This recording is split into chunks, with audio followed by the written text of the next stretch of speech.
Hello, hello. Good day to you. How are you? I hope everything's well. Facebook has changed things around, so I couldn't find where to start this live, so my apologies because I'm a minute late, but it's okay. Today's topic is managing in times of overwhelm. I know this feels like a very relevant topic for me, so I figured I'd share something some things that have been helping me to navigate overwhelm. And so if we've never met before, my name is Yaminah. I am the owner of Healing is Work Coaching, and I help women to stop doing shit out of obligation so they can live life on their terms. And so we're just going to get right into this topic, managing in times of overwhelm. If you happen to know somebody that could benefit from this topic, please tag them in the comments. If you are joining me live, thank you. If not, that's fine too. Just put hashtag replay in the comments so that I know that you stopped by and spent some time with me today. So, how to manage in times of overwhelm. Overwhelm happens when you feel like you've got a lot on your plate. It feels like when you've got a lot of plates that you have to keep spinning. You've got a lot of weight that you're carrying. And this can be work responsibilities. This can be stressors that are in relationships of any type, romantic, family, friends, any type of relationship. It can also be a result of traumatic experiences that you've not dealt with. It can be financial woes that you're currently dealing with or that are on the horizon. And just pretty much anything that's going to keep you up at night and taking up more mental real estate than it should. And so what are the things that overwhelm causes in one's life? It can show up as burnout, which is where you feel depleted and like you have nothing more to give, not near another thing. And I think we've probably all been there. You have constant exhaustion. You're tired all the time. Your energy is low. And so you're only doing the bare minimum of things. There's more stuff that you want to do, but you don't have it to give. Also with overwhelm, you tend to be moody. And so keep it real basic. You don't even have the capacity to express basic feelings beyond mad, sad, and happy. Where there's deeper emotions, there's frustration. There's feeling unworthy. There's feeling powerless, worried. There's a range of emotions to feel, but when you're overwhelmed, you might just be stuck in those three mad, sad, and happy type of feelings. And then also, overwhelm can affect your health. It can have an impact on digestion. It can have an impact on sleep quality. It can impact anything. And then stress adds to high blood pressure and all other kinds of issues that people experience because the body is all out of whack. And so I want to give 3 tips to get you out of overwhelm.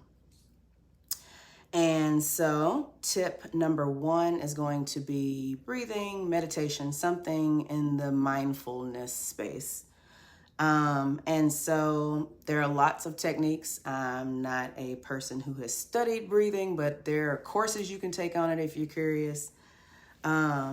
But I do know one of my favorite breathing techniques is to do a deep inhale through the nose and then an exhale through the mouth.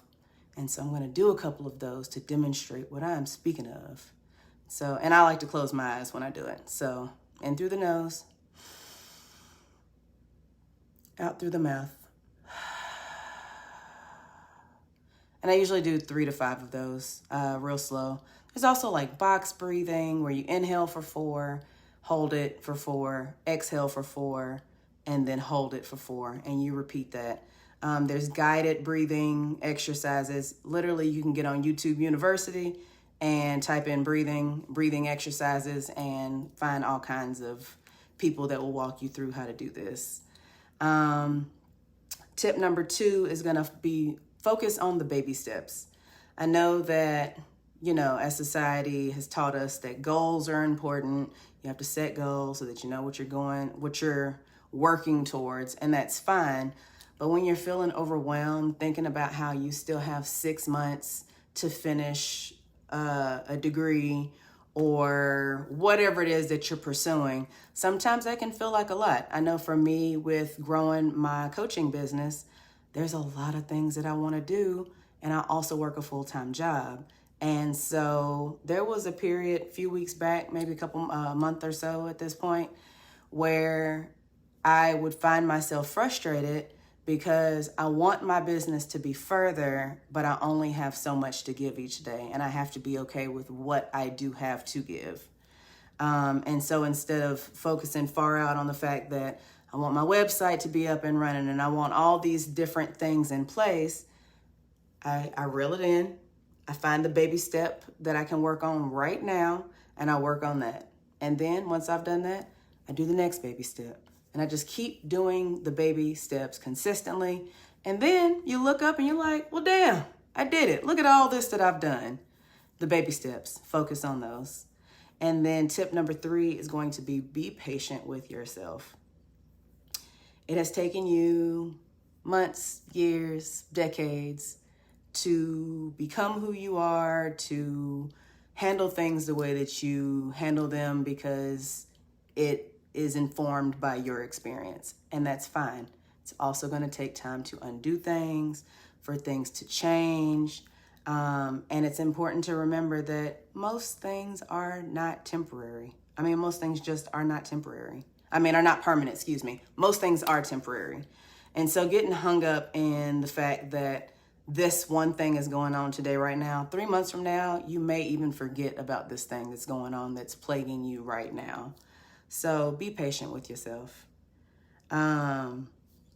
Because just like the weather goes through seasons, we as humans go through changes, and these changes all have their own separate set of purposes, and it's the ebb and flow of life. Just is what it is. And so you can either choose to lean into reality, or you can choose to fight it, and then you're upset and you're sad. And yeah, it's no fun. I've been there. It's no fun. So just to recap, 3 takeaways to get out of overwhelm is to breathe or meditate, to focus on the baby steps, and to be patient with yourself. And putting these things into place will help you to learn to ebb and flow with life's energy. You'll get better at listening to what your body needs. When you're tired, you're going to rest. You'll lower your stress, which will be an improver on your health, because stress kills. And we don't want you going prematurely because you're stressed out. And then also you get better with setting boundaries, because once you realize what's causing the overwhelm and see patterns recycling in your life that then bring up that feeling of overwhelm, you're going to start saying, maybe I should not dedicate this much time in this area. Maybe I should take some dedicated time for this particular thing over here for me, so that I can recharge the way that I know I need to. Like this past weekend, I did not take a day to just rest the whole day. Excuse me. But almost every week on Sundays, that's the day I don't leave the house or do anything. I just lay around, I watch some TV, I might do some extra me stuff, but I am focused on just chilling out and not being on, because being on is tiring, and you need to be down sometimes. So anyway, that's what I got this week. I did not come up with a specific resource for this week, but I would say do something for yourself. That's my resource. Do something for you that you enjoy. If that means watching 30 minutes of TV or an hour of that show that you've been wanting to see, do that. If that's taking yourself to see a movie in theaters because you haven't done that in a while, do that. If that is coloring for 30 minutes because that's what you feel like doing today, that's your business. So this is where I leave you. As always, thank you for joining me. If there's anything that I have said that has been helpful, please, please, please share this with people that you know, because I want to help everybody live a better life. We can all do it. And I share the resources that I have. So yeah, if you decide that you need help with striking a balance in your life and you haven't been able to do that on your own, book a time for us to talk. Chat with Yamz.com, ChatWithYamz.com. And I'll see you next Monday, 5:30 p.m. Central Standard Time. Ta-ta.